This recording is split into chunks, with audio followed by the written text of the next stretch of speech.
Good evening. Welcome to school committee. Welcome to school committee for April 16th. We're coming to you on a Wednesday, which is a strange night for us. We're not live, by the way. We're taped. We'll start off with the approval of minutes from March 24th, 2014. Is there a motion? I'll make a motion to approve the March 24th, 2014 minutes. Second. Any discussion on the minutes? All those in favor? Aye. Any opposed? Thank you. Student communications, James, welcome. You ready for vacation? Yes. So May 1st, Thursday, May 1st, there's a student-staff dodgeball game under the lights from 6 to 8:30. There are a couple drives. One is the Father Bills and Main Spring Drive. Diapers, wipes, linens, blankets, pillows, household cleaning items, kitchen items, first aid. All donations must be new, and there's a box in the front office at the high school. There's also an Ecuador drive, used or new clothing and educational toys, another box in the office. The hypnotist is tonight, it started at 7. Sports news, girls tennis defeated Quincy last Friday 5-0 in Patriot League action. HHS now 2-0 in league and 4-1 overall. Girls track, freshman, sophomore, as well as boys track this past weekend. Sarah Endyke won long jump, Amy Kirk won hurdles. Girls are undefeated since 2010 in Patriot League. The next meet has been postponed from Tuesday to tomorrow. Seniors only have 18 school days left. The band and orchestra went to Disney last week. Drama club went to New York. 26 students from student council went to CMASC at Rockland High last Friday. Today we had a distracted driving assembly. This week is also Custodian Appreciation Week. Mr. Minahan was the teacher of the month because of him being an enthusiastic Latin teacher and taking students to Italy. Mrs. Pollard is taking 9 students to China, leaving tomorrow. Mr. Minahan, Mr. Urbanati, and Mr. Kirkaldi are taking 12 students to Italy, leaving April 18th. Mr. Lockheim and Mrs. Arvinson left yesterday with 12 to 24 students to Japan. 10th grade history classes went to the GAR Hall today, and from April 25th to 27th, the Quiz Bowl team's going to Washington, D.C. for a National History Bowl and Bee competition. The greenhouse is up and almost running, and the NHS induction ceremony has been moved to April 30th. For today? Wow, that's a lot. Yes. Very busy week. Try to stuff it all in before taking off, right? With those deadlines, it's amazing. Well, thanks. Have a great break. Thanks, James. Don't let the door hit you on I think we should show. Yeah. the way out. Okay. Any other communications? No. Questions and comments from the audience? We all need to worry if somebody speaks up out there. Superintendent's report. Several things. I would call your attention to the kindergarten enrollment that was passed out tonight. This report comes in every 2 weeks, so this is the second report, and actually another one would be due coming Friday. But the numbers continue to be lower than they were last year, and looks as if perhaps more in tune with what the kindergarten enrollment was the 2 prior years.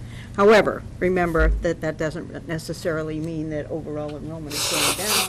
It may suggest more kids that are going elsewhere for kindergarten and coming to us in grade 1, we'll see. But just to walk you through how it works, if you look at the total column way out to the right, we get a number of students on the census list, and the census list really comes from births the 5 years before, and any adjustments to that are made when the annual census is done by the town clerk.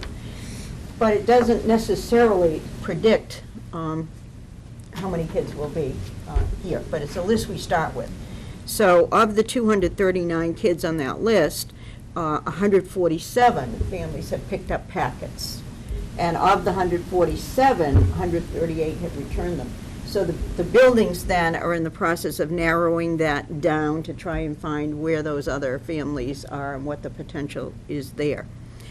But then there are always a number of packets that are picked up for kids we didn't have on any list. And so they're either people who moved newly to town or people who didn't fill out the census or whatever. So there were actually 89 packets that have been picked up in that category, and 78 of them have returned them. So that's not many that are outstanding. Again, the school secretaries make those calls. So total packets that we've given out, 235, 216 have been returned. We make an assumption in terms of our raw projection that everyone who picked up a packet will return it, and in fact, we would add to that any anticipated students who would be repeating kindergarten. So that's where the 239 in the bottom right-hand corner comes from. So also in the last 2 years, we've tried to get a handle on that number of kids that will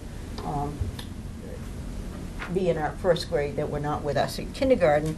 And so there are 45 incoming first graders who've picked up packets, and 38 of those have been returned. So it looks like the 40-plus number is going to hold up yet again this year of kindergarten. So if we currently have roughly 300 kindergartners and we add another 40, then we're still moving classes through that are 340 or so and over. So just to give you a sense of sections, the number of sections we have this year, which of course could change next year depending upon where the need is a total number of 15, of which there are 2 full-day sections, one at integrated kindergarten, one at one at Plymouth River, and one at South. And then there's the intensive group at East, but they are not in a separate kindergarten class, but they integrated it to which they can be into the other kindergarten classes. So it looks as if we're going to be smaller than last year, but about where we were 2 years ago and 3 years ago, but still with the grade 1 bump up. You'll remember that when we did the reduction prior to your first vote on the budget, we did take out the 0.5 kindergarten that we had anticipated.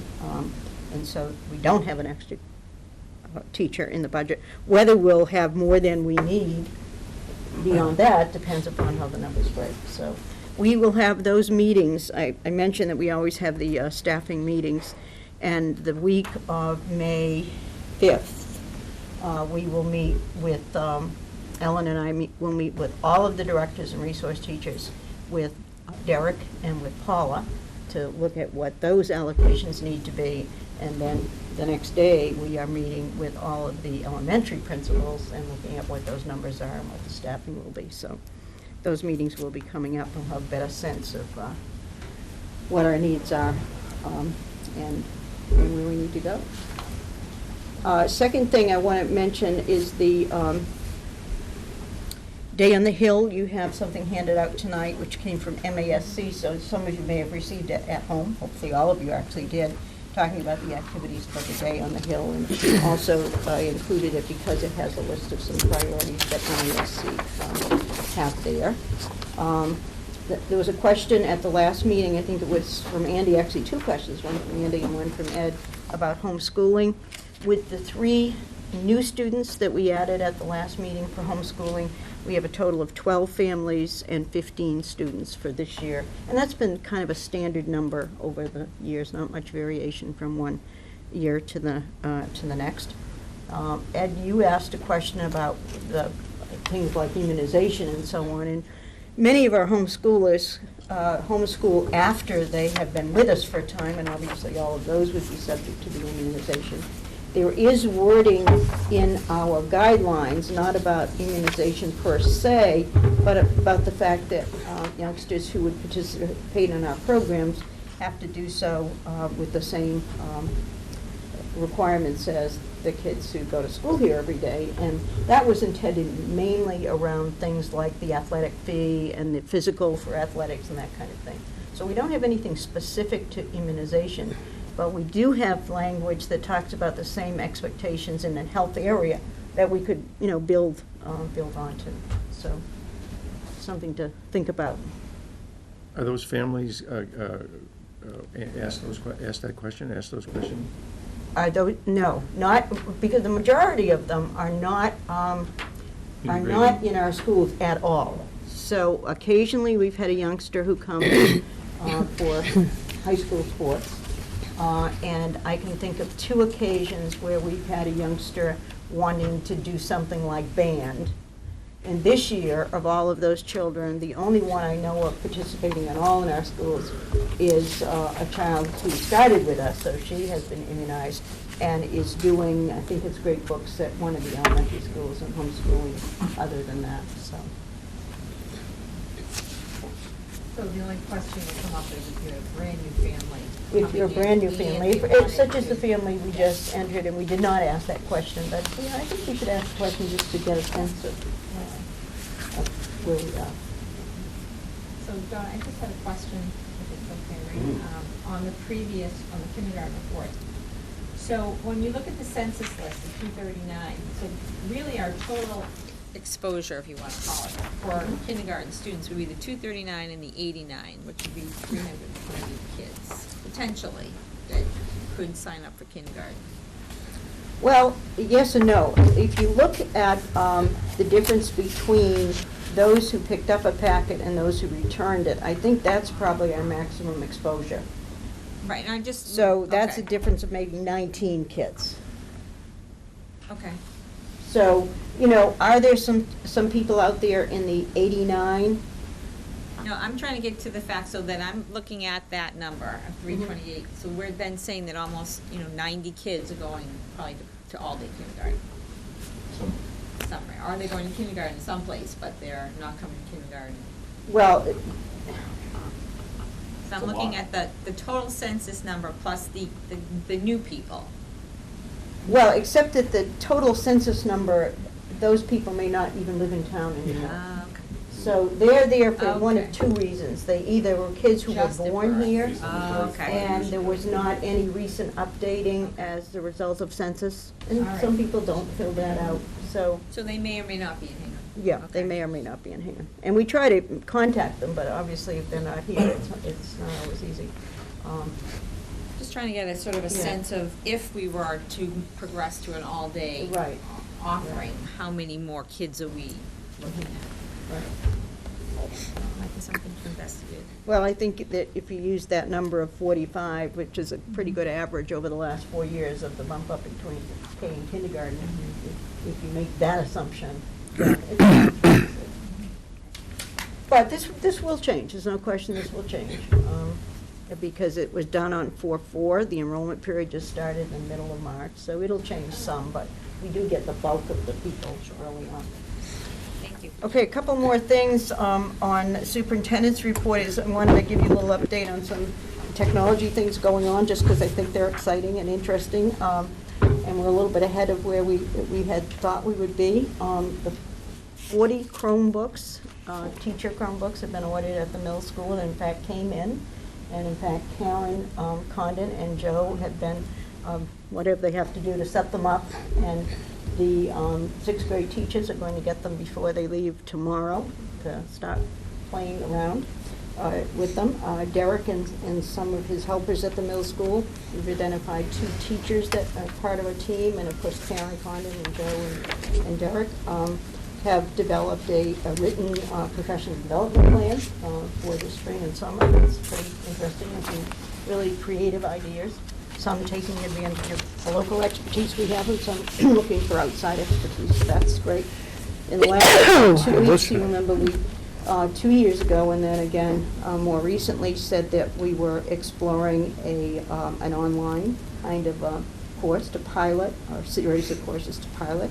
And we met again last Friday and have ready to write a purchase order for virtual high school for 30 seats, semester seats, which would be 15 seats for children who would take a full year course, something like an AP course. And as a pilot, we identified there are 3 categories of kids that we would start with targeting for possible interest. One would be youngsters that are interested in an AP course that we don't offer.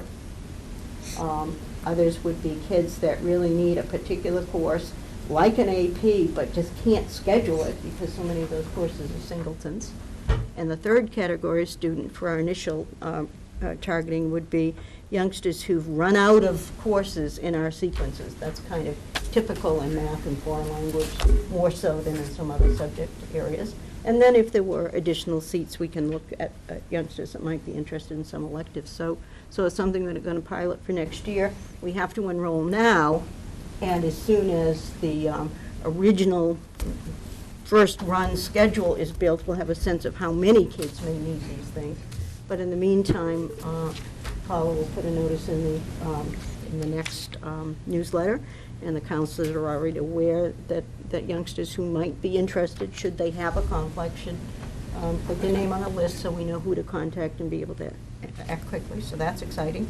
And just yesterday, no, what's today, Wednesday? Monday, we had a meeting about the Educator evaluation software that we've been talking about getting to help us with the recording of stuff and the forms and all of that. And we're going to move forward on with that and really look at two uses. The use for the administrators would be about keeping track of all the things they have to keep track of, when the visits and when they go where and all of that kind of thing.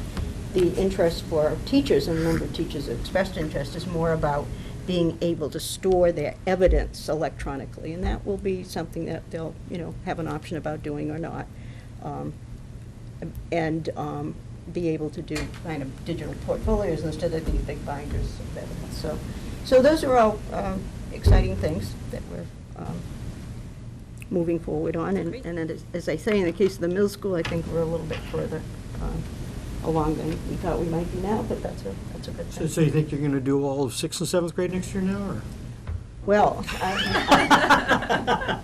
I think the big unknown there, Not that far away. and I think the thing that most people are concerned about is, can we guarantee the money for the next 2 years? And some of that, is going to be answered as we move forward with the middle school budget, Yeah, that well, kind of thing.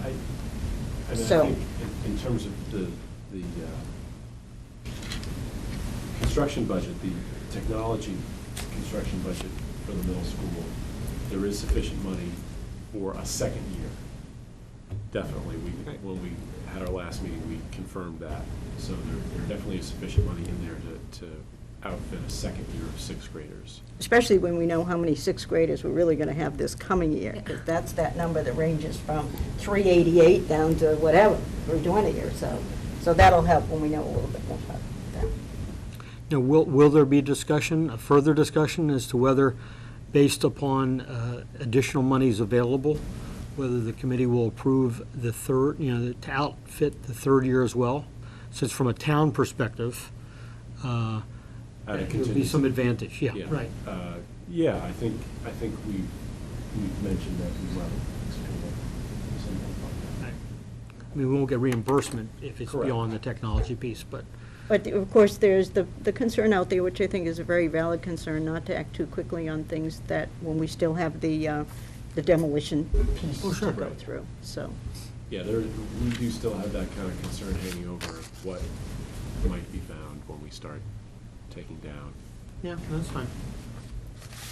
So one other thing, if I may, Dot, on this, on the virtual high school thing.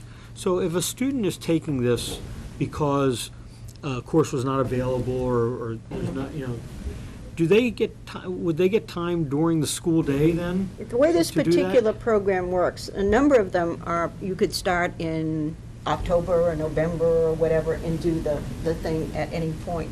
This program is a little more structured in that it runs like our 2 semesters. It starts the second week in September and moves along through Christmas, and there's a second semester that comes up. And so typically, and most of the schools on the South Shore use this already, have been with it for a number of years, and for different reasons. Some of them just are so small they can't offer the courses we can. But in any event, in most of those situations, the kids are doing it during the day, when they might have a free period, or maybe they're starting earlier in the morning. We have a person who will be the coordinator for it, and will take care of the enrollments and such. But it runs much more parallel to our program. And for those kinds of youngsters that we're talking about, kids that can't get a course because we don't offer it or can't schedule it, or have already done BC Calculus in the 10th grade, those kinds of youngsters, it would be our recommendation as we move forward, and certainly initially, that we would pay for it. There are a wonderful array of elective courses that can be taken. There are things that, kids might have interest in. And I think what we'll want to talk about after we try this first thing is whether or not those are courses where parents might pay some amount for it. Whether partial or full, there are still courses that are a lot cheaper than what a parent would pay for doing something like that on his or her own, about half the cost, actually. So there's some discussions we need to have about the extent to which we should be supporting it, and where is that line? It truly is an elective. But we think we should have a real structured look at things we know we can control initially, and we've got what we think are the questions answered for that number of groups. But there'll be a lot that we can learn from Sounds this. interesting. It's great. It's a great initiative. I know you've been thinking about it for a while. And just today, I went to, I've been dropping in on department meetings and going to buildings and so on, and I dropped in on a middle school English meeting, and they didn't know I was coming.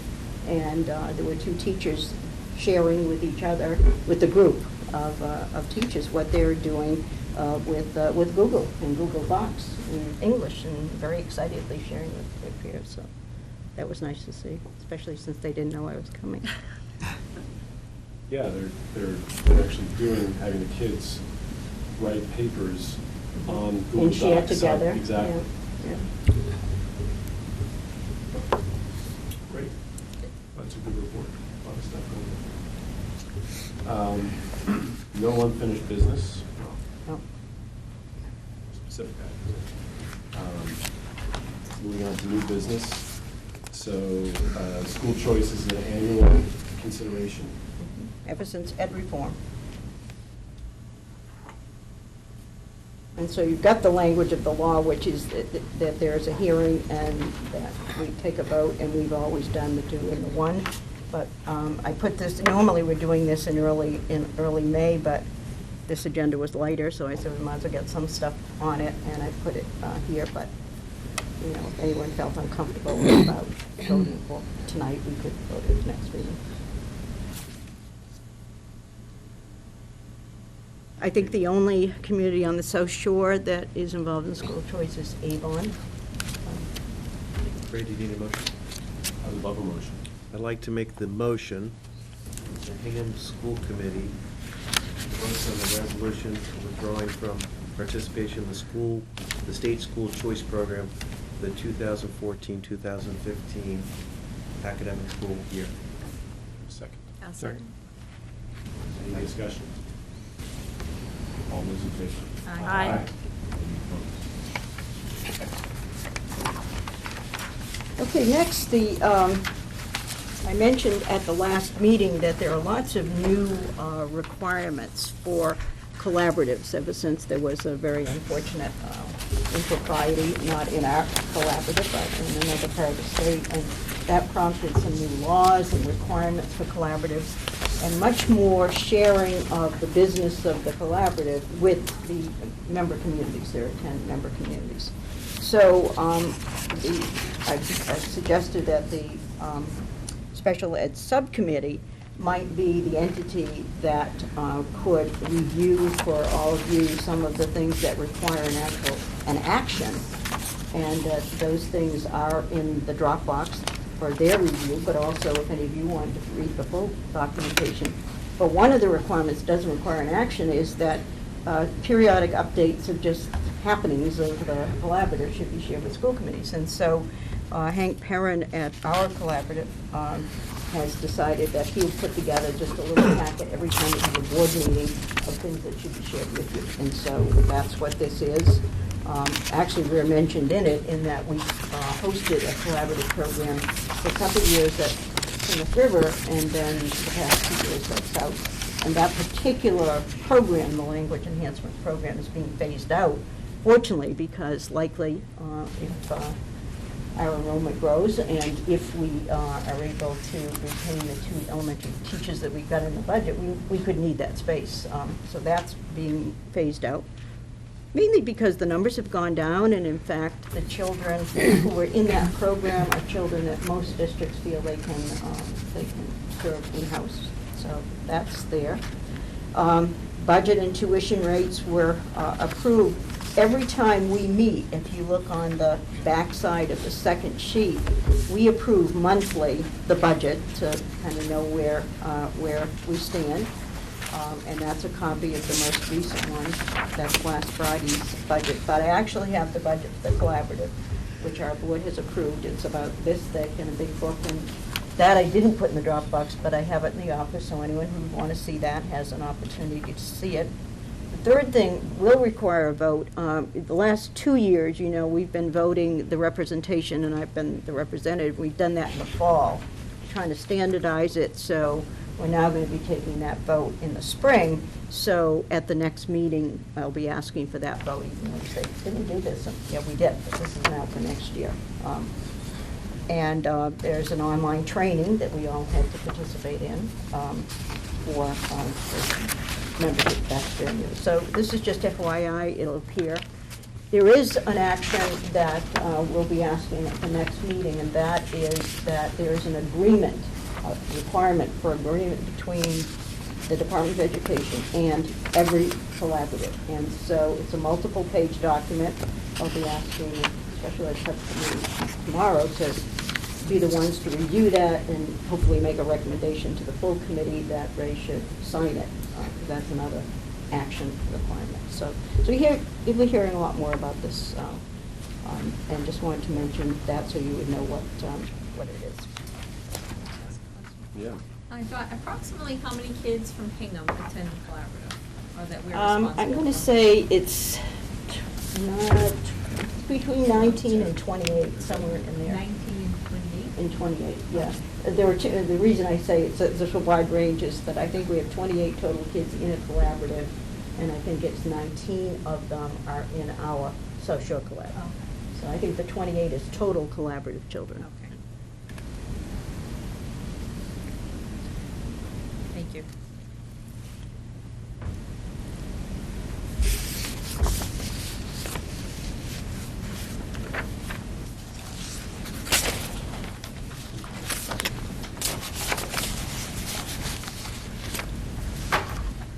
Quarterly financial update.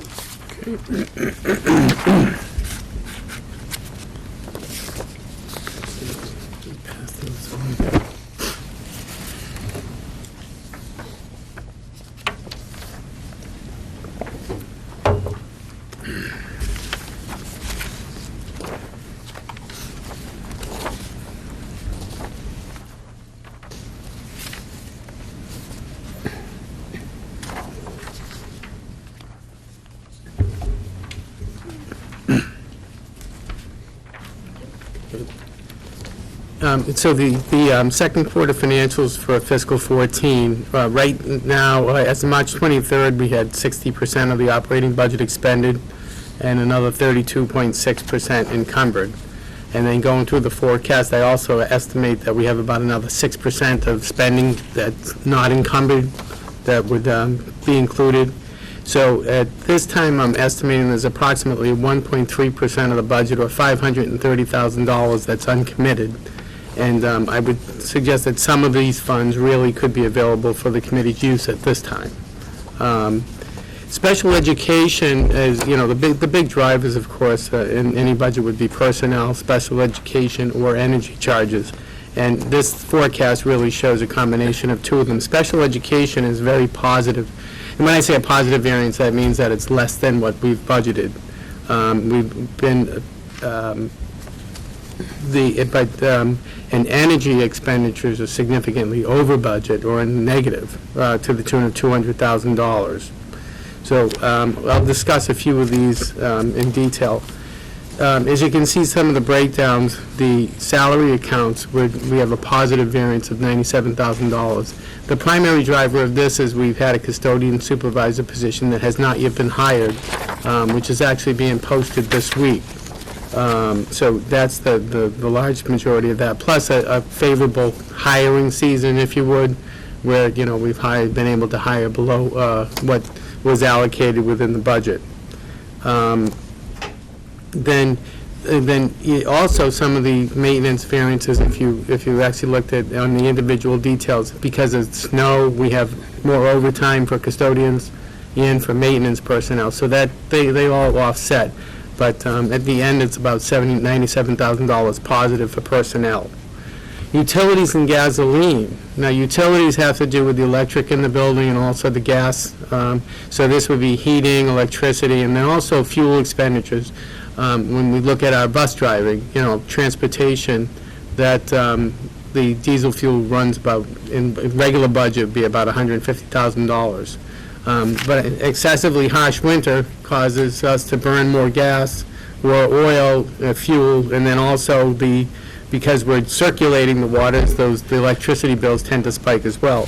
So at this point, I'm projecting a negative variance of $200,000 for energy. 32,000 of that is really related to bus fuel.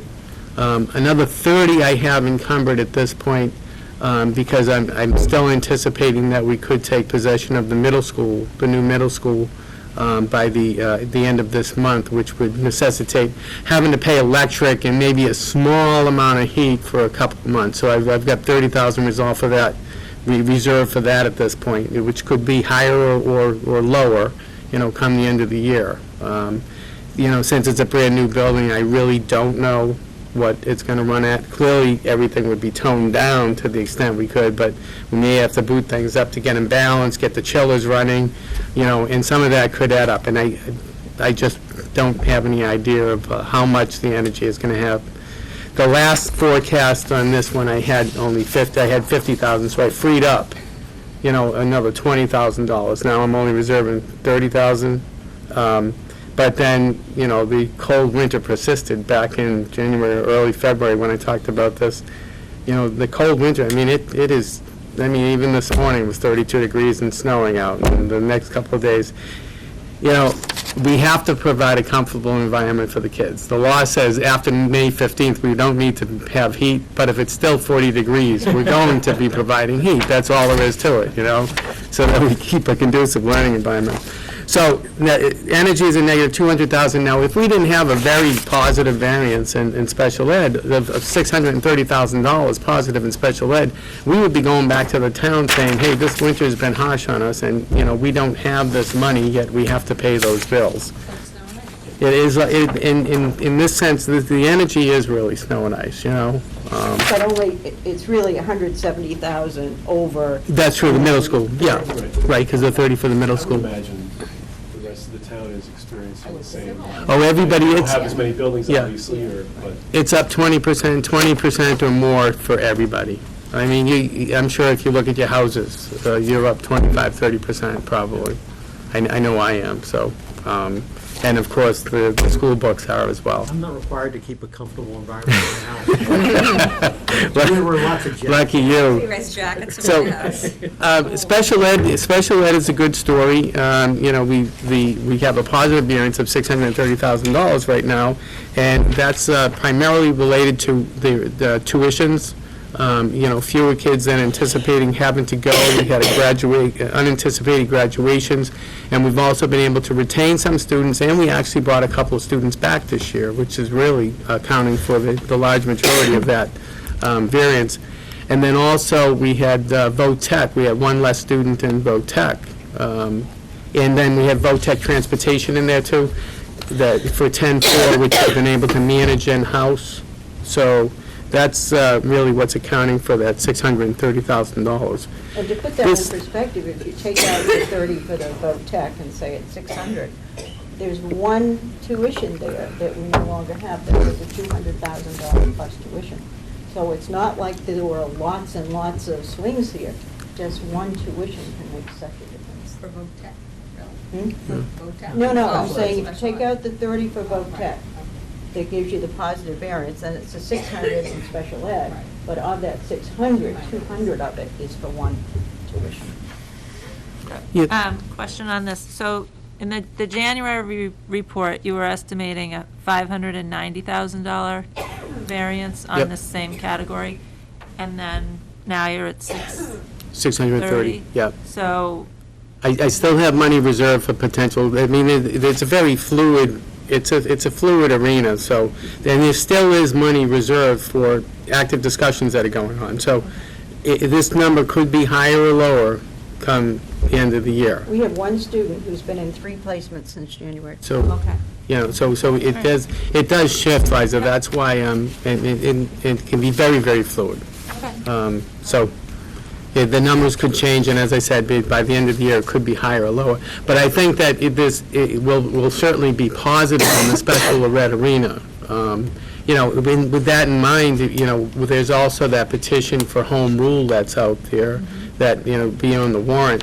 I'm not sure this is a possibility, but, I mean, if we know that we're going to have a significant positive variance in special education this year, we may want to consider, is there a way that perhaps we could encumber those funds for a longer period, you know, a period of time, perhaps up to April of the next year, such that those funds could in fact Or a be portion. used to, or a portion, yeah, some portion of those funds could be used to fund either a home rule petition that legislation passes, or Bill 1862, should that pass the legislature, you know, where you can in fact fund that.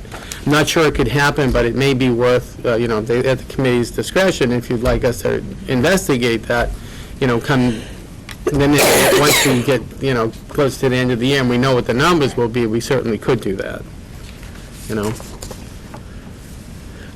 Contracts, that's a lot of that has to do for our HVAC and our electrical and the elevators and those types of contracts. Right now, those are running about $10,000 positive, although I would expect all that to be spent by the end of the year as we, you know, do projects that have really been deferred while we're in school, because there's only so much we can get done while kids are in school. You know, things break, what we tend to do is put Band-Aids on them, and then we go back and we end up fixing them. Also, you know, with that too, we had, you know, some HVAC money set up for the middle school, and we know we're not going to be doing any big spending on the middle school right now. So in that sense, that's freeing up, you know, the last quarter. It's like, do we need to do this? You know, we need to keep them safe, warm, and a conducive learning environment, but we're not, you know, reworking elevators.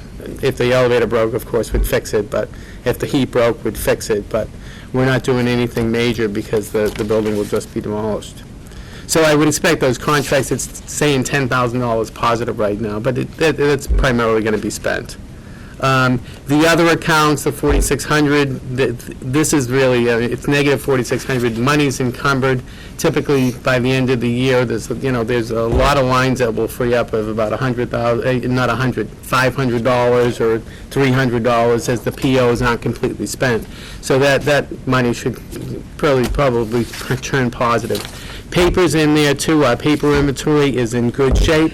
We actually, you know, I weaned that down over the past couple of years, and we actually had to make an additional purchase this year already, and we'll purchase a little bit more coming May.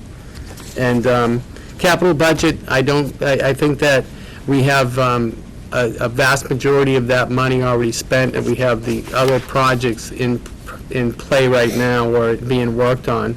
And, you know, we have a couple of big items. One is that EMS system, which came in under budget, but it's a $136,000 project, and when you get into projects that size, sometimes they can run a little bit over. It came in at 128. We have 8,000 for project management, but, you know, some change orders might throw that a little bit above, or maybe not.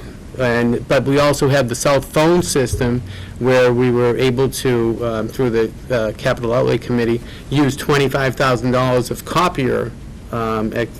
copier capital towards the phone system. And I expect that the phone system itself probably will come in higher than $25,000, but also because it's a different phone system, the building has to be rewired. So we're actually doing that over spring break at a cost of $32,000. So any money that we would free up in capital could be applied against the wiring of the phone system. So at this point, I wouldn't project any variance in capital. So other than that, so I think the highlight really is there's about $530,000 uncommitted right now And that's really to, the committee can, at their discretion, use that money as they see fit.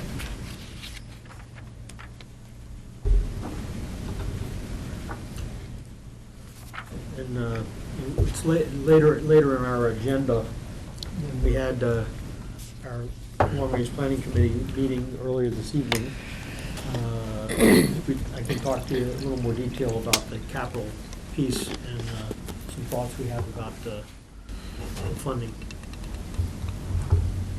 So we'll talk about, you want to talk about it later? Yeah, well, yeah. It's, where does it come up? It comes up later on, Under the subcommittee committee, yeah. reports, yeah.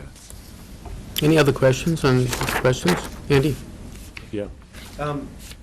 Thank you for the report, John. I just continue to ask if I could have this a couple days in advance. I mean, it'd be nice, I mean, it's a good report, it'd just be nice to have the ability to read it, so. I will certainly try, Andy, yeah. And, so I might come back with some, I might come back with some questions, because I just need to read it all. We should Yeah, shoot for certainly. putting it out with the packet. Okay. Like, the investment, right? Yeah, Yeah. yeah, they're just, I mean, the good thing is, it's a positive variance, so. Right. That's the good. Yeah, no, if But- it was ever negative, or if there are risks to the budget, to the There's a lot of extent that detail. I we're in can't read and danger, listen I to would you certainly, in paragraphs, communicate, we know yeah. that. No, I always try, I mean, if there's risk, I always try to communicate to the committee well in advance. It's just I'm always finishing things up, and I'm, a lot of things on the plate right now, so I'm always trying to be ready for the next thing that's coming up, And when I'm not, I'm trying to get all the work done. Great, well, thanks for that. You've got in your packet updated coaching assignments for the spring, with the items, the individuals in red. On the new position for individuals, right? Yes. All investors.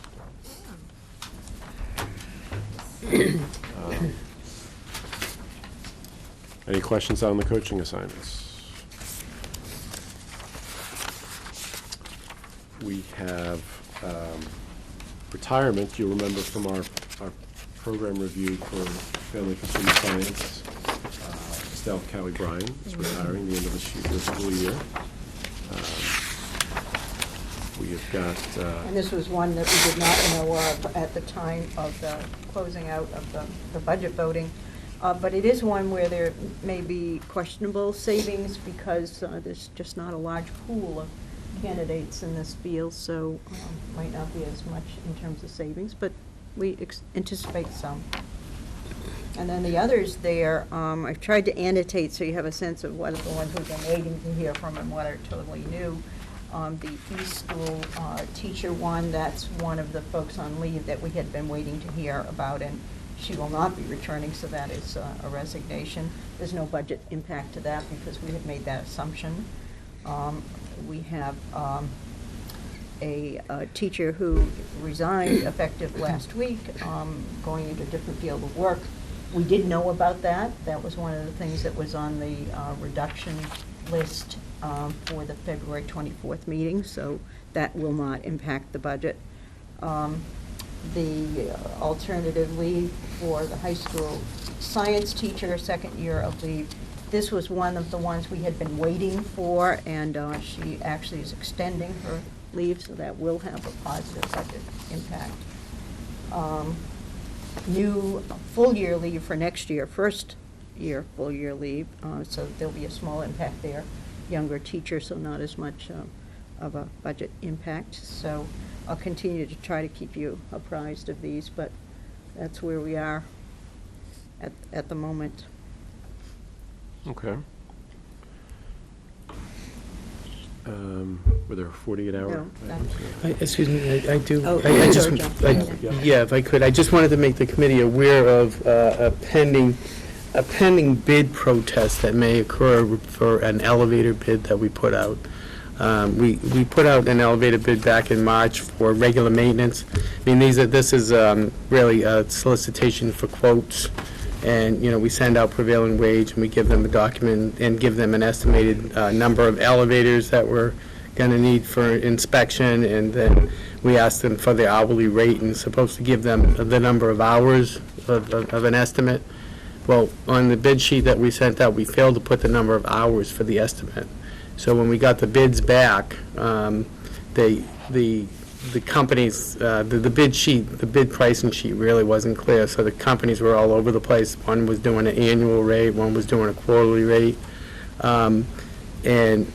But, you know, most of them labeled, so we were able to identify what they were. But the big issue had to do with the rate per hour that they would be charging. We were supposed to put down the estimated hours, which are about 100 hours, we figure.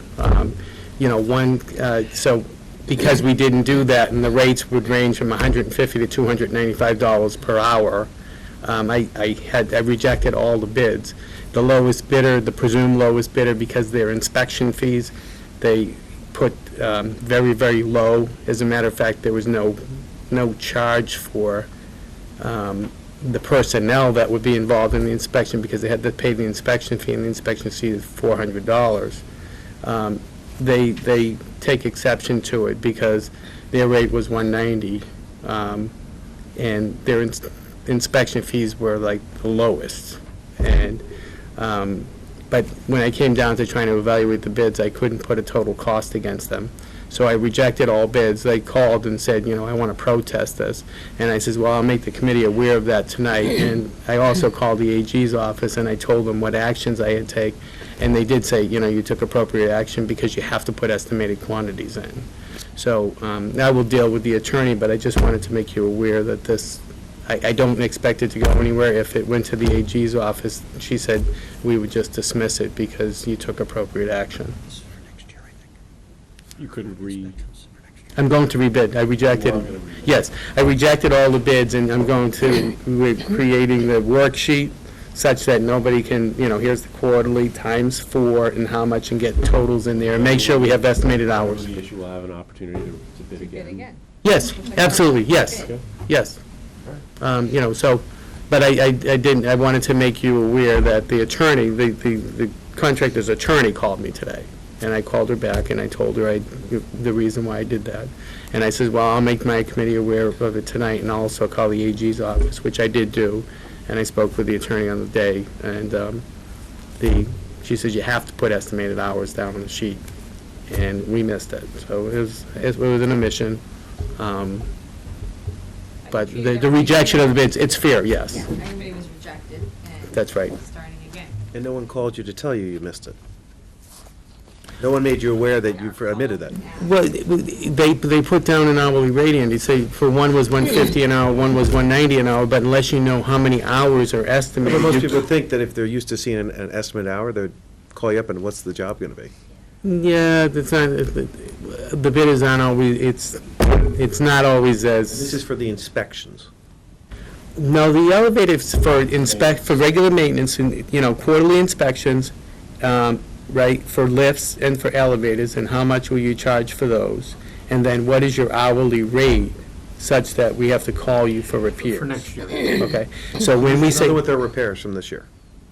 Pardon? There's nothing from the This is a- capital budget. Maintenance contract for next year. right, this is a maintenance contract, so when we have to give them a method of bidding so we can have a basis of an award. So we sort of say, here's the number of elevators we have, we need all those inspections, and we want you to do the inspection, get the state inspector, pay the fee, and have your person on site. How much for, you know, there's 6 elevators. How much per elevator? How much per lift? So we tell them what the whole plant looks like, and then we have, how much is your hourly rate? And it should say hourly rate, estimate 100 hours. So now they take, you know, $150 and they come up with $15,000, or they take $190 and come up with $190, or $295 and come up with $29,500. Ed? John, when you say lifts, is the lift at the new field of the seats included? The, The handicap? that's a good question. I don't, we probably did include it. I'll have to look. How many other lifts besides that? Let's see how many, I can tell you how many lifts, because I think I could just slip through. I have the bid here, so Right. we estimated on, But when we say 100 hours, we're not then required to utilize 100 hours. utilize 100 hours of services. Right, yeah, it's Just a capitated. mechanism for- Actually, I'm sorry, I don't have, I was just in the I grabbed the wrong one. This was the roofing, which is fine. But I'll share it with you. It's, you know, what we do is we list all the elevators that we have, and I think we had like 4 or 5 lifts. So it probably, it may be included. If it's not, we'll make sure it gets included, because it has to be inspected. And I would have thought we would have Even though included it's it. brand new. Yes, and it's brand new, and it actually, we had, today we had United put a kill switch on it, because it was not lockable before. So kids, you know, they get in there, they can go up and down and drive it crazy, so we put a kill switch on it. And is the new middle school elevator in there too, because it We is included that, yeah, contracted? we asked questions about that, so that's why I'm thinking that they're all included. But I just don't have it in this folder at this second. Sorry. Yeah, so parents, if you're watching this at home, keep your kids out of the lift. Yeah, this kill switch, I think, will keep gives the elevator the ability to be in the middle. Yeah. So the doors cannot open top or bottom. And then when there's an event, it will be activated. Which, you know, you would think intuitively it Well, should kill the have been kids. part of the Yes. installation. Absolutely. Original design and installation. Yes. But Yes. as we found in many instances, that's not the case. Reminds me of the little boy that got caught in the candy machine. Right. In the news. Okay, well, thanks for, yep. It was just one other thing. Did you want the field issue is that? We'll cover it under subcommittee. Okay, that's fine. Thank Yeah. you. So subcommittee and project reports.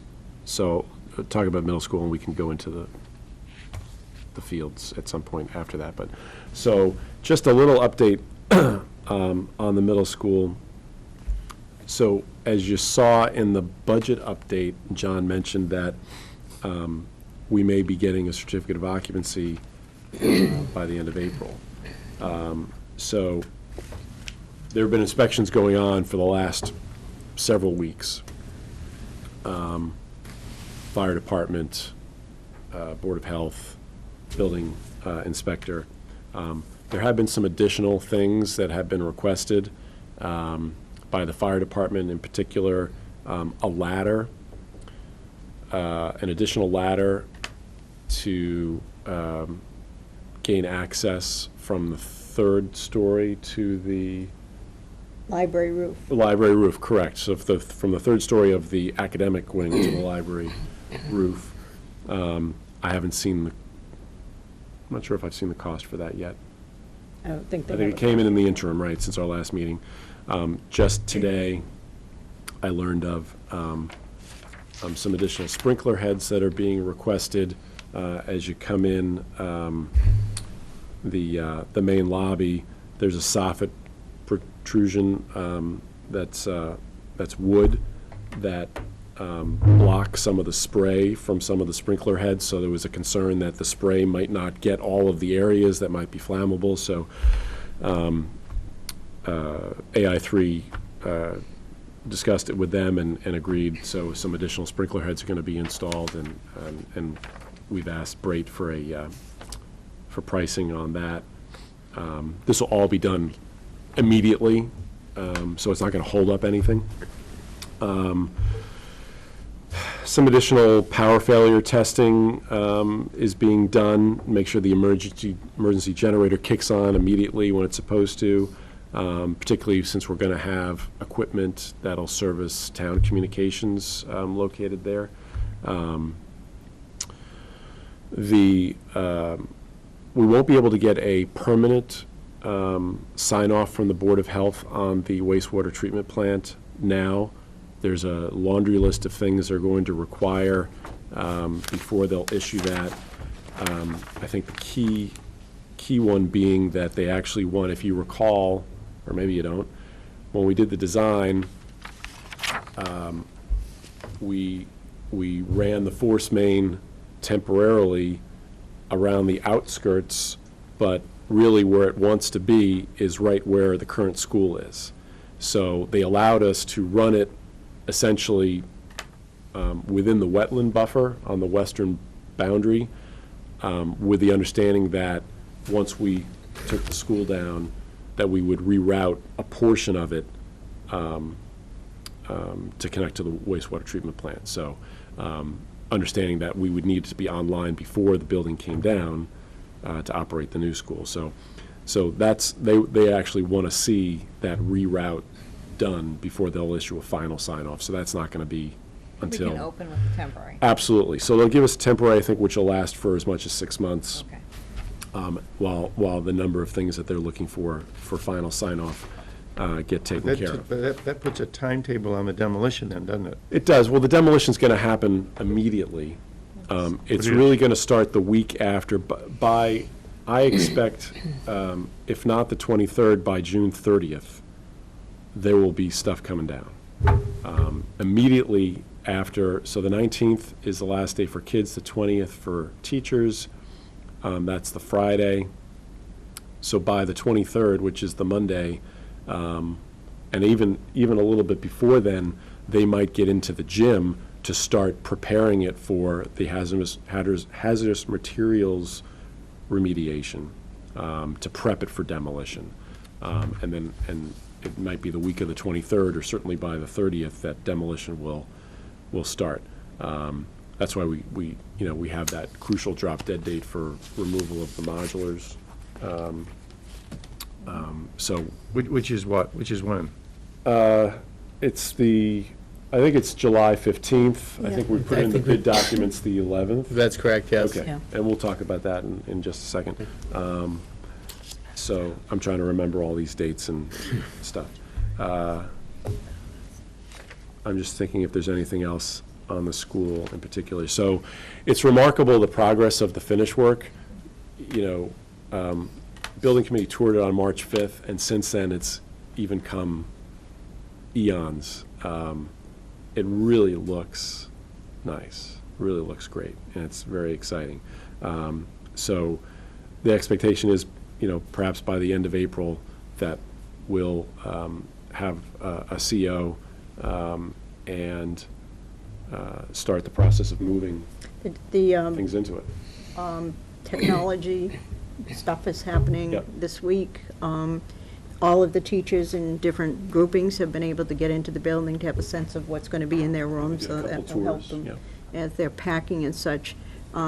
John, Roger, Derek, and I met yesterday morning for a couple of hours going over the detail of what's happening every day in terms of the moving, identifying the things that other principals might choose to come in. There's going to be a principal picking party.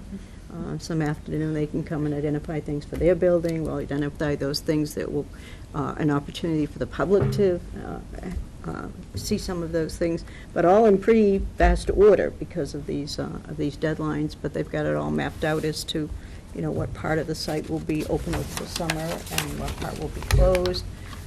Temporary office set up as we did once before at the nursery school, so that there'll be at least some office hours during the summer before the grounds are open again, that folks could come in, parents could come in to pay for books or whatever it is, pick up the sneakers that were left in the So gym locker you and won't so have on. access to the new school during, Well, for a part of We the will. time, we will, they have to do the bus loop and such, so, so the secretaries will move there, okay. but public access is going to be limited for a period of time, and during that period of time, there will be an office set up at the nursery school. Right, so there's going to be demo, and then the installation of the bus loop, and that's right in the front there. Sure. So it's going to be difficult to get in and out. Paul? Just a quick question. I don't know if anybody else is interested, but I would like to get in there, if it's possible. Is Yeah. it before, Sure. next few Yeah, weeks? that's a good idea, We because, can arrange that. Absolutely. Well, if everyone wants to go in, I don't want to, No, I love time that. inconvenient, but that'd be great if somebody could. yeah, we'll ask Roger to set something up as to when would be a good time. Actually drove by to- Sunday afternoon just to see it, and since we haven't taken over, I'm not really upset that the lights were all on in the gymnasium. They're always on. Yeah, right, so, I was thinking of John. But at the end of the month, Right. they better not be. Right, We're that paying Braid owns the them bill. right now, yeah, Right. yeah. But yeah, it looked great, even the banners out on the side of the building, right? Yep. The other thing. And actually, we got a call here this morning from Federal Express who said, we've got 4 skids of chairs, should we drop them here? They were addressed to the building committee. No, don't drop them here, take them up Main Street away. Let's see what else I wanted to mention about that.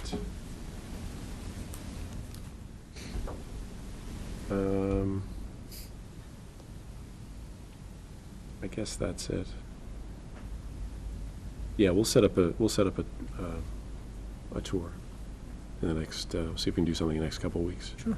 And still a hope that there'll be some sort of end-of-year activity for 8th graders that could be held there, so that they Right. can at least have a chance to Yeah, have they're going to some- have the 5th grade something move-up special. day, the traditional move-up day. They're going to have an opportunity to go over to the new school and see some of the different, That would be exciting. Yeah, I was Yeah. gonna say.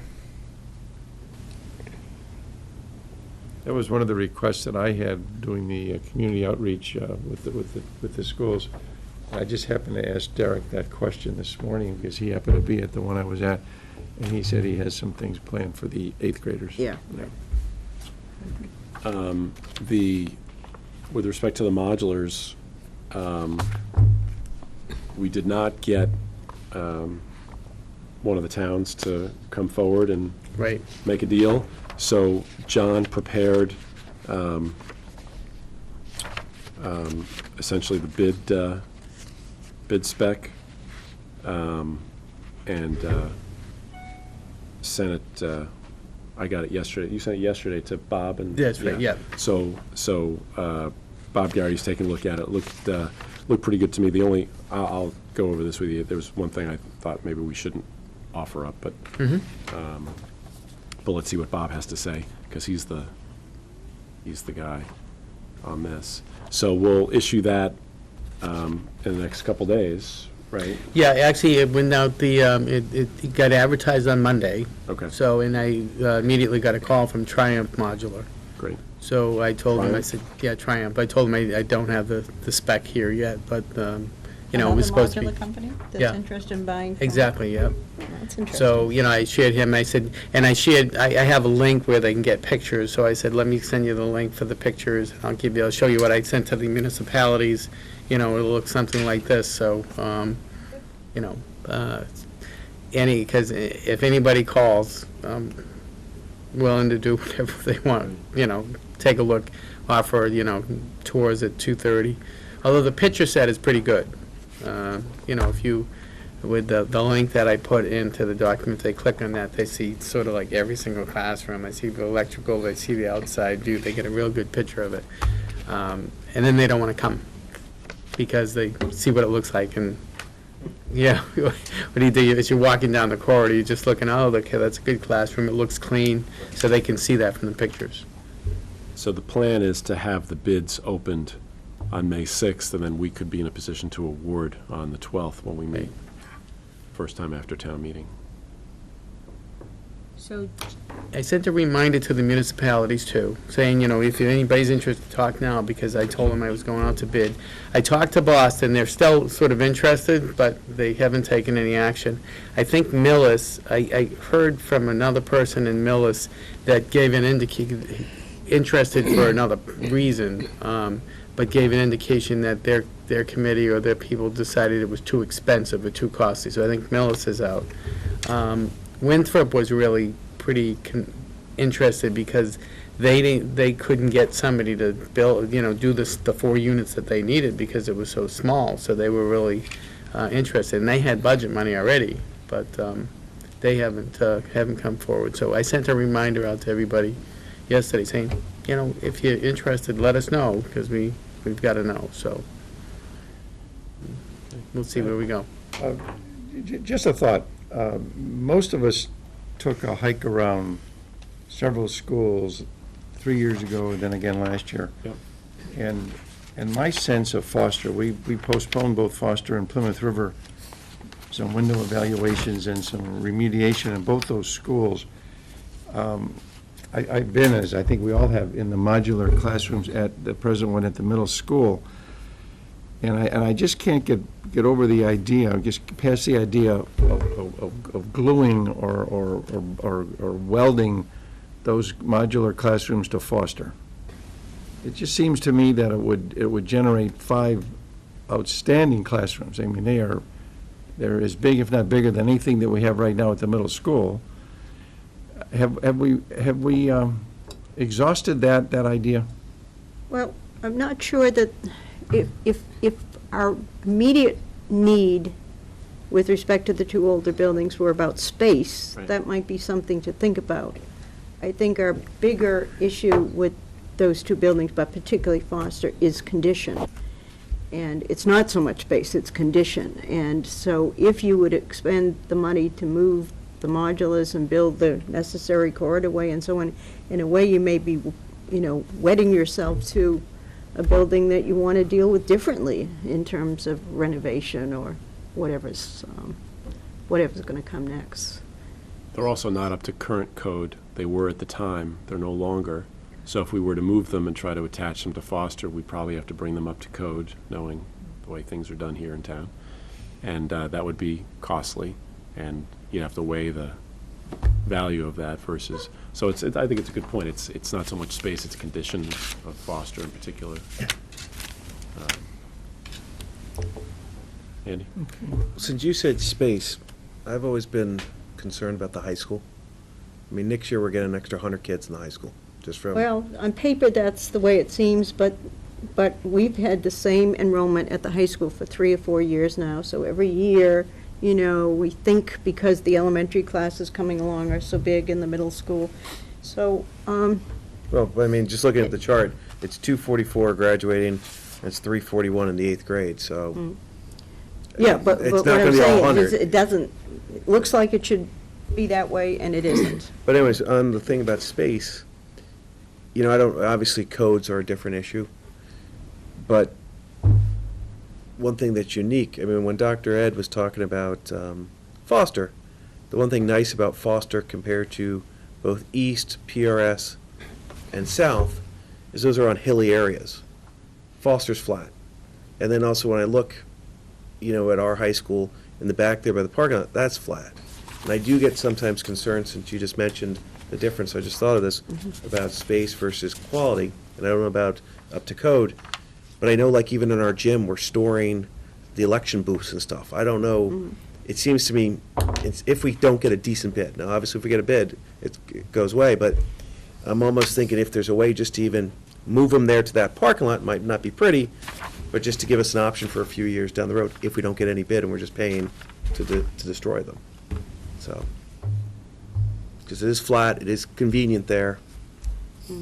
But I sort of agree with Dr. Ed. I know it's not our intention, but it'd be nice to find somewhere for them. But it Yeah, might not I mean, be. I think everybody in town kind of thought about that and said, it's too bad there isn't somewhere that we think would be appropriate. But it does Yeah, I mean talked to building Ted a a connector. number of times for months about it, and there was one point, maybe about 4 months ago, where the country club thought that maybe there might be an opportunity, but it turned out it didn't make sense for them.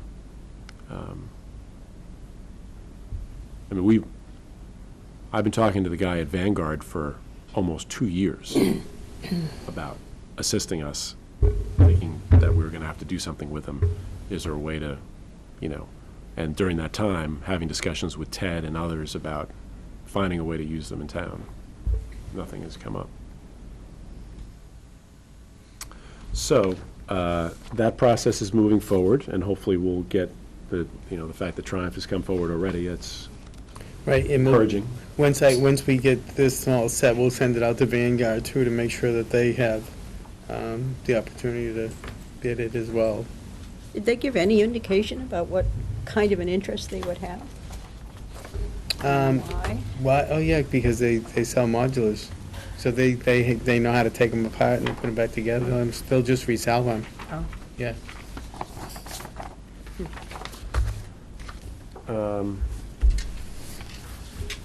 I think that's about it on the middle school.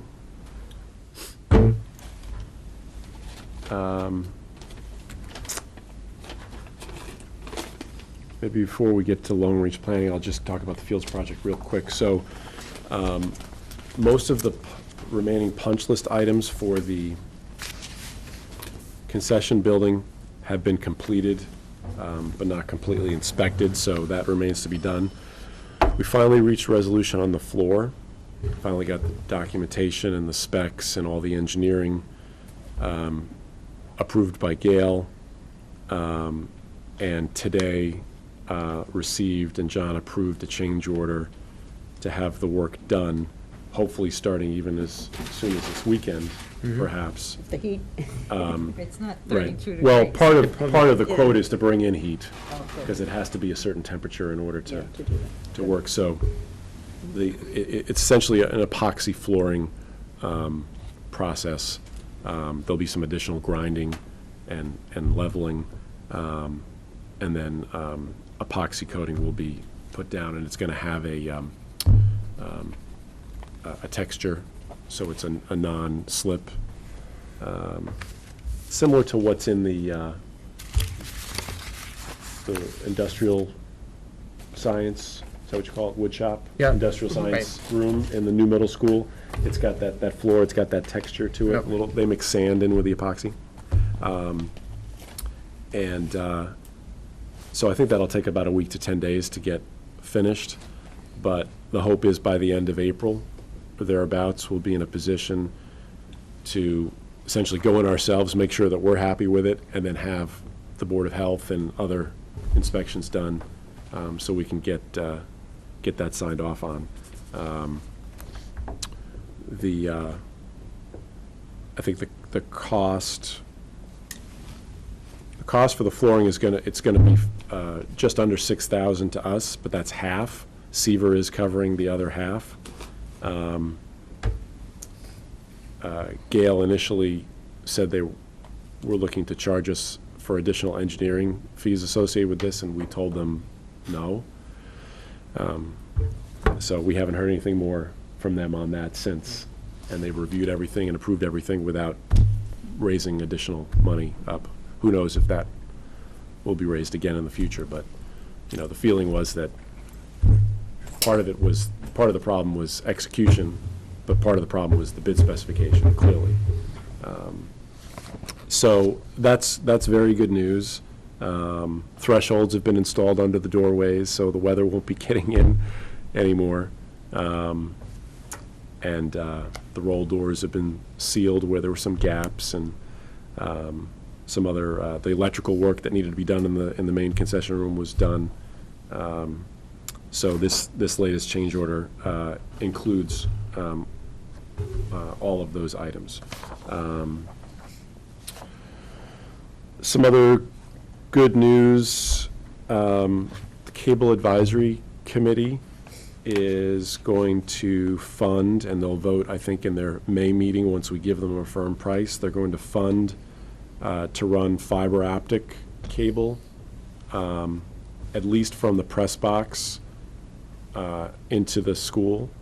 And then I think we're going to cover running it from the press box to the concession building out of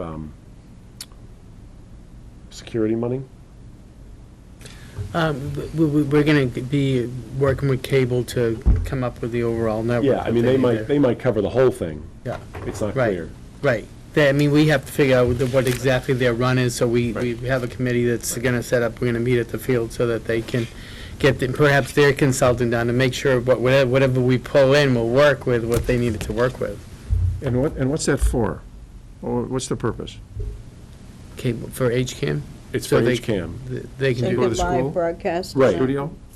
We'll go from into the school, into the press box, in order for HCAM to broadcast live and otherwise. And going from So the, it's all connected into the school facilities. okay, and what about going from the press box to the concession? What's the purpose there? Well, and so if HCAM wants the view, I mean, from what I understand, if HCAM wants the view, they may want to view from cameras on the field, and then there's handholds there are holes or vaults in the ground on the field where they could have their camera connection so they could tap in. Those are routed to the concession. And then, Could also so have maybe things a go monitor from the at concession the up to the concession building. press box to the high school. Does this system have the capability of security as well? Well, this would be HCAM system. We have an additional conduit there too, so we will have security It's not- it can't pieces be put all in. It's not all together, it's No, not, no. okay. separate. I don't want anything impairing, I don't want anything else riding on the secured network or the school's network, you know. So we'll have our own run there. Yeah, no, Cable Advisory's been great. You know, they actually funded something for the new middle school as well. We were being charged by Comcast to run an additional line to the new school because the one running into the existing school was going to still be in existence, and they saw that as a new, rather than a transfer of an existing, they saw it as a new service essentially. And there was some back and forth, and Steve Becker and ultimately town council agreed that we were responsible for the payment. It was about $11,000. Cable Advisory paid it for us, so it didn't have to come as a change order to the middle school project budget, but Cable Advisory paid it. So it's great they have the ability to, and they're, you know, as you know, funding a lot of programming and staffing and equipment at the high school as well, which is great. So it's nice to work with other committees and get things done. Do I understand that there's be some additional grading done in certain places as well to Right. jump to RAD? So, yes, so, and so I sent around emails to you guys, and I also to a number of public, people in the public who have asked questions about, gee, why are there puddles at the high school? So, and I started writing something up to put into the journal at some point as an explanation to everybody, and to give it an update as well, so that folks can. That question comes up Yeah. at both of the community outreach meetings that I went to. So since you've got we've got the television audience, why Sure. don't you briefly tell the people again out there in television land? Sure. What's cooking? So, there's essentially two different components of the drainage infrastructure that went in. One was the drainage infrastructure that's underneath the artificial turf field. That is working beautifully, just as designed. So no standing water. The water goes and it flows down, it gets retained, it gets released over time through the pipes into the culvert, and that's working great. The problem with what we've encountered this winter with the area of the baseball field, what will be the field hockey area, and also areas under where the new scoreboards are for the baseball and softball field, are predominantly because with natural grass, you need mature root zones in place in order to aid in the vertical drainage. And the grass isn't grown in yet. The seed was put down in October. We had a very long and cold winter, as you know, snow, ice, rain, more snow. And, you know, as recently as a week and a half ago, you know, when we had a lot of rain, you could pull away some of that top layer of loam, soil, seeded material, and the ground was still frozen underneath. And water can't, you know, flow into frozen ground. So not only did you have, you know, ground that was not permeable because of the weather, but you had, you know, an unestablished root zone to aid in that. So we really needed the weather to improve. RAD is coming back, and had always intended to come back. To obviously, there's going to be some more seeding that's going to be needed to be done, some cleanup, landscaping, replacement to the extent damaged by the weather. They own those things for a year. And some spot grading as well, because it seems clear that, particularly in a few areas by where the scoreboards are, there's some grading issues that need to be corrected. And I think we always knew that would be the case, and just a matter of them coming back when the weather got better, and here we are. hopefully, that they'll be back and doing that work. So, with that coupled with the finishing of the concession building, I think we should be in good shape over the next couple of months, to move forward into the summer for a really healthy growing season for the grass and plantings and everything else. So that's really, we've seen, there's been some puddling at some of the drive aprons by the parking lot as well.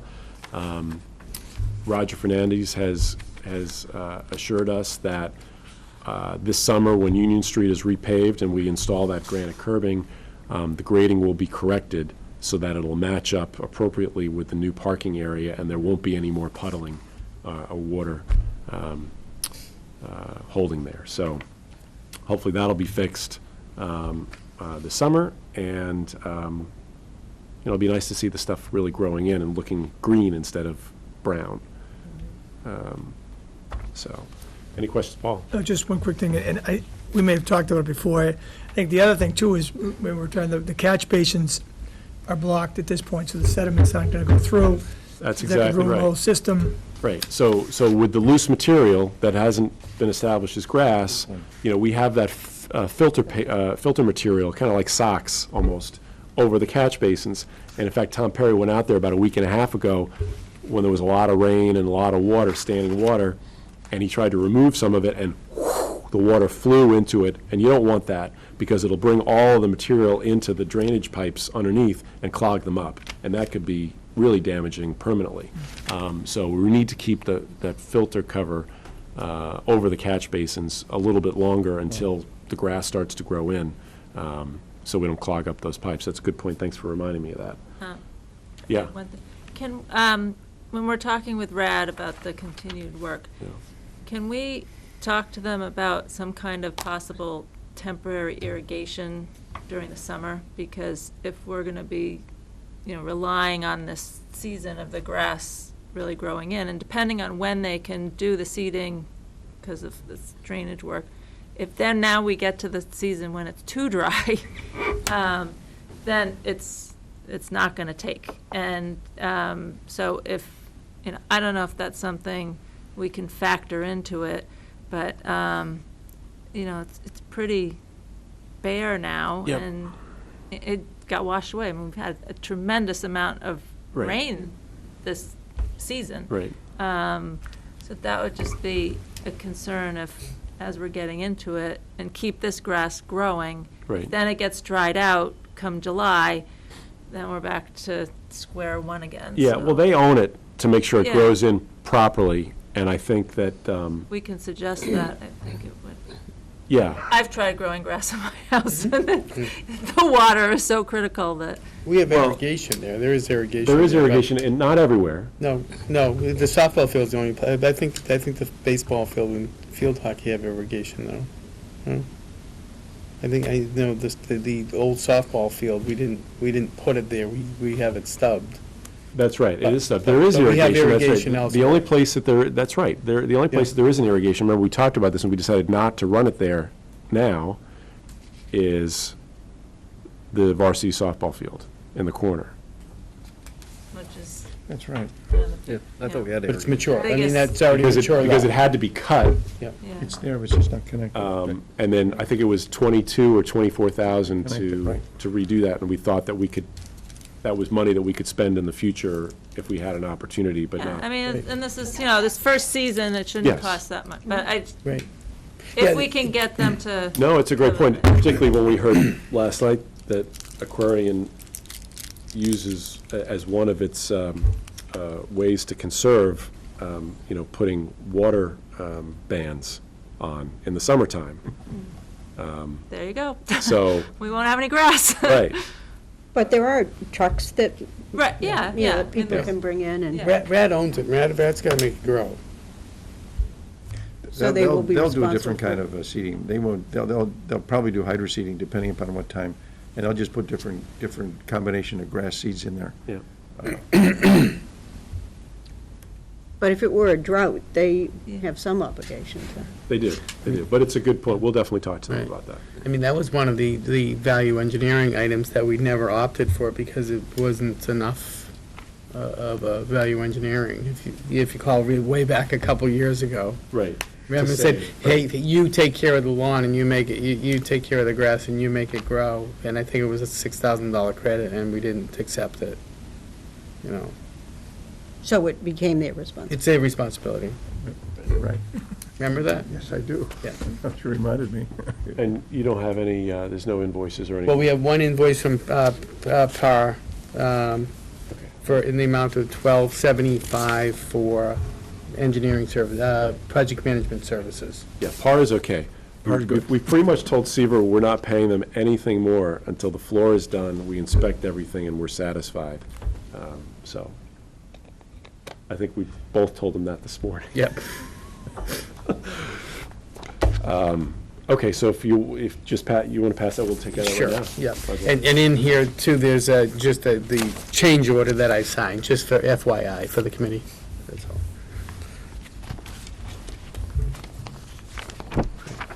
Do you want to do that? Just that? Just that one. I'll make a motion that we approve the Power Corporation invoice for $1,275. Is there a second? Any discussion? All those in favor? Aye. Aye. Any opposed? Okay. Great. So that's just that bill there for 4 signatures, and then for your, you pass this around for edification. That's the change order that I mentioned earlier. That'll take care of the floor. It actually represents a credit that we're getting, and then the electrical work and the floor. So a combination of the 3 is in one change order.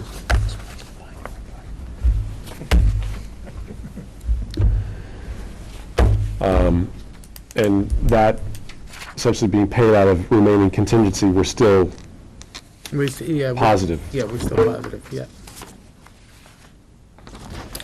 Okay. Any other questions on the Fields concession? So the light is at the end of the tunnel, finally. Hope so. Yeah. And I'll tell you, it's with all the rain we had over the last, 2-3 weeks, youth sports was just getting underway for the spring soccer and lacrosse, and they were canceling practices left and right. There was about a full week where the only playable field in town was that turf field. And there was lacrosse and soccer, and baseball even used it, going on almost, every daylight hour. And until 8:30 during the week with the lights on. When we were discussing way back when the synthetic turf field, Yep. I was thinking about this morning when we all woke up and we looked out the window. And I didn't get a chance to run over, but did the kids get to play on the field today? There was Here- snow on it this morning. There was a lacrosse early. game this afternoon. Yeah, it melted by, Because I remember- lunchtime, I think. The discussion about, somebody showed a slide in the presentation about snow and just brush it off. Yes. And, you know, Well, it was just the 2 years dusting, ago, obviously, yeah. It would have been canceled. Right. With snow. Well, my son plays lacrosse 5th grade. This morning, they sent around an email, practice canceled today. This morning. You probably could have gotten in, it was a little chilly, but the snow had gone away by the end, but they canceled this morning on the grass fields. High school baseball canceled. Yeah. I mean, because this field had puddle, a couple puddles around the bases, and they just couldn't get the field restored, and they practiced on it, but they couldn't get the field restored in time, so. There was a lot of rain last night. Long-range planning. It's good, yeah, so. The long-range planning met just before this meeting, and to really look at 2 things. One was where we stand on the capital outlay plans for the current fiscal year, and 2, if there were to be surplus available, how might we spend it on capital outlay before the end of this year? And, John can certainly provide some additional specifics, but the kind of the bottom line, if you will, is that the items that are in our plan for fiscal year 14, the year we're in right now, are all going forward, either complete or going forward. We expect that, it could be, that the total was $550,734, which was approved by the town. Dennis, I'm yes. sorry, do you have extra copies of what was handed out at the? The, The current year The capital. approved you want the approved Well- budget? Maybe she wants both. Okay. I can make copies of. Yep. What do we want to make copies of? The current These year two budget, things. because that's what he's talking This is the about. current year budget, yep. That's it? The recommended spending and the approved budget. The approved capital. Thank you. So the approved capital was the 55734, which was approved as part of the town's capital plan. There's maybe 20 items on there, and again, we can go through by item, but the gist is that everything is either completed or in progress, and the best guess is that will be plus or minus $10,000, $15,000, something in that range. However, the phone system, we expect will run over the $25,000 that we had moved in there.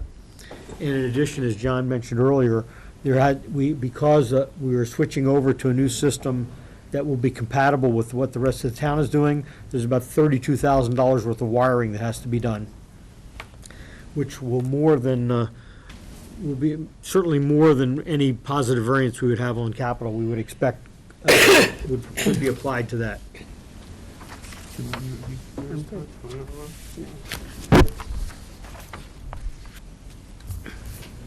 Thank you. So then what John is passing out is just the listing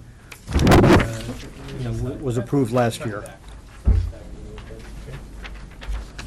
So if there's specific items on there, when you look at it, if you want John to give you an update on, or I can give you an update on, but everything in here is happening. It will all be completed by the end of the fiscal year. And as I say, if there is any surplus, we would expect that to go toward the cabling or the wiring that's done with the South Elementary. And potentially, if we happen to have more money than that, which is, I think, highly unlikely, we would probably apply it to the greenhouse project. Oh, I see what he did.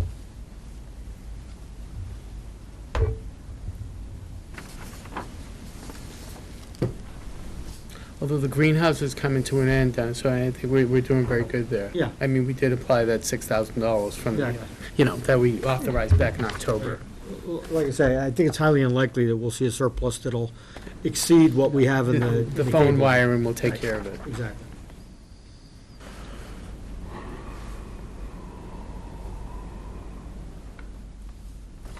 And for those of you that, when you're looking at, where it says in system, the second line item, which says copiers for $25,000, we got approval from capital outlay to use, that's the $25,000 we're using for the phone system. Correct. And John leased that copier. At South.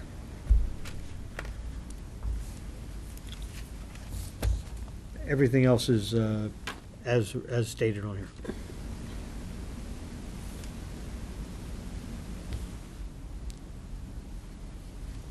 Any questions on any of those items? Okay, so the next part is, as you heard earlier, it does look like we'll have a surplus in the current fiscal year, and, much of which will come from the special ed account. And our thinking is that if you look at the special ed account, if you look at the utilities piece, which is the $200,000, that outside of that, there looks like it's going to be about $100,000 that we will show a surplus outside of those two areas. And again, we're not going to spend that money before we're sure it's there. But if that does turn out to be around roughly that number, the other sheet that John passed out is a listing of capital items that we might want to look at doing with that surplus. The first one being the Foster shed, which, was on our schedule. We did last year fund a structural engineer to come out and look at that. The structure was felt to be deficient but safe. So our the discussion at planning was that would be the first priority that we would have to get that done with this year. Dennis, can I yes, just sure. add to that? As for community outreach, I went to Foster School to meet with the Sure. PTO, and when we got to the budget portion of the presentation, before I could even say anything, they asked about the shed. So the PTO and the parents there really want to get this project done, and they feel that it's imperative for the kids and the program and for the overall property of their school. They want it to all look nice and work well, and that is a priority for them, Okay. too. And, the number we have here is $50,000. John, last year, when we did had the structural engineer come, we do have a set of plans that we can use to put out to bid, so unless anyone objects, I think we ought to direct John to put those plans out to bid. Obviously, we would not approve anything until we got that back, and the committee would have to approve that. But then we'll know exactly what that number is. All the rest of the items on here relate to the ovens and coolers that we talked about that are failing to hold temperature one way or the other. I won't go into the whole story. I think everybody's heard, most of these are original to the buildings. Most of them, as you can see, are in the high school, with 2 of them being in Plymouth River. And a couple of weeks ago, when I met with John, I suggested that he talk with Kim and ask her to give us her priorities as to what she thought, we should do if we had money available. And that's what you're looking at here. So that number 2 is a high school walk-in, is the walk-in cooler at the high school. Doesn't say high school on it, but that's where it is. Then you have a high school, 2 convection ovens in the high school, a broiler in the high school, a small electric convection oven in Plymouth River. And right about there, if you add it up, looks like that's about where $100,000 would be, if that's where the number ends up being. And then you see the other 3 items. So, that's not something we have to, I think we can have some time to wait on that, because those are things that can be done pretty fast. But the Foster shed, if we really want to make that happen, I think we really need to go out and find out what that is. Dennis, where is the milk coolers that I know are not Not on chilling here. properly? Right. Is it on The there? milk coolers are not, that was not, It's less of a priority. Okay. For that was a Kim. lower priority. Prioritized by Those are a Kim. couple $1,000s Right. a piece, Carol, so we could buy a couple, we could Right, go those through a are not periodic strictly replacement of capital items, those. because Right. they're a couple thousand apiece. And this represents virtually everything with the exception of the milk coolers. I think the capital essentially denied. And we talked too about the possibility of moving Middle school. middle school. Middle school coolers. Milk coolers to give us a little more breathing room in terms of time. Sure. It was just something she'd mentioned to me, so I was curious. We could replace a couple of those, I at a understand. time, and Can you just do sort middle of. school one, or? That's not so big that we Small can't money. absorb it. Ideally, you get it all replaced as a capital item and stuff, but if we had to absorb a couple at a time, which we would try to do, we'll try to replace a couple and start. Because basically, capital felt that, I'm not sure that they ever felt there'll ever be money for this so much, where they said this is supposed to be self-funded. Right. Um, So, and We to just don't have speak the to money. that, when Capital brought that up, said, well, can't the school lunch program fund replacing this equipment? I think as everybody here knows, we've been running a deficit in that program. A lot of work's been done, and I'm pleased to report, although hopefully it won't be premature, John, that it looks like that what was a $100,000 deficit for each of the last couple of years should go down by about $20,000 to $30,000. Or more, yeah. But always like to be conservative on that. Yeah. So it looks like we're going to take a chunk of that deficit out, and I would hope that, we would continue to push that. Participation is up in the middle school, with the new middle school opening up, and obviously a much better facility. Hopefully, we can drive participation there further. So, I would like to see our target be that within a couple of years, 2 to 3 years, that we'd be able to eliminate that deficit. Now, we don't, can't predict that, but in any case, even if we had to do something else, you'd need to have the facility functioning properly. Even if it was outsourced in any way, or, you did other things there. But so I think we are addressing the fact of how to fund that. But frankly, even when it's running at a break even, you're not going to fund capital items like this out of the school lunch program. Dennis and members of the committee, I just thank you for the work. I think it's great. It makes me feel good to see that things that we really wanted to get done, if we're working within our budget, we're able to find the money and to take care of the foster school and the high school and in terms of the priorities. Great news. Liza. John, can we get Kim to give us an update when we had talked about months ago about raising the prices? She said she'd come back to us mid-year. We sure She can. can tell us her progress, because she is making progress, which is wonderful. Yeah, she's making a lot of good and progress, right? Yeah, no, love we to could hear, certainly and if provide an update. There's more that we can share with others of encouraging families to buy lunch. She gives us more reasons. That would be great. So the only other thing, I'm sorry, yes. I was just going to say, so certainly I would support, Dennis, your recommendation to direct John to pursue the bids for the foster shed. I remember the first year that Ed and I were on the committee, we went and took a tour of foster school, and we were shocked at the condition of that foster shed, and it's 3 years later now, so I think that's definitely a priority. Okay. The only other thing I wanted to mention is we didn't have a chance to touch upon any other areas, but one thing that we will be talking about is the idea of planning sessions for next year. I think it was the sense of the group that we'd like to get something done during the summer, if it's possible.